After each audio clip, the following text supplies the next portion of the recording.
बे समाव दुखुनि मोनसे रादाब। गुवाहाटीआव दैबानानि समाव जादों मोनसे दुखुनांथाव जाथाय।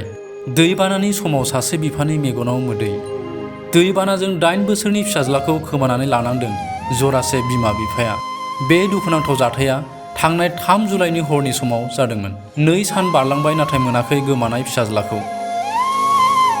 गावनि 8 बोसोरनि फिसाज्लाखौ हालाय हाफाय नागिरबायदों बिमाया। मिथिनो मोननाय बायदिब्ला ड्रेनजों बोहैनाय गोख्रै दैजों बुखारजादों 8 बोसोर बैसोनि अभिलाष सरकारा। बे दुखुनांथाव जाथाया गुवाहाटीनि ज्योति नगराव जादों। जाथाय जानायखौ नुनाय सुबुंफ्रा फोरमायथिनाय बायदिब्ला अभिलाषआ गावनि बिफाजों स्कुटियाव गाखोनानै न' फारसे थांबाय थानाय समाव लामानि रिमोननायाव गारिया दैयाव गोग्लैदोंमोन।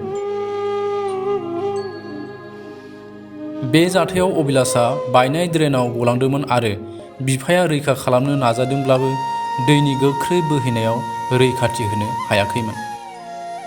पुलिस, SDRF आरो ओनसोलनि सुबुंफोरनि गोबां नाजासेयावबो अभिलाषखौ रैखा होनो हायाखै आरो दासिमबो अभिलाषनि गोथै देहाखौ मोननो हायाखै।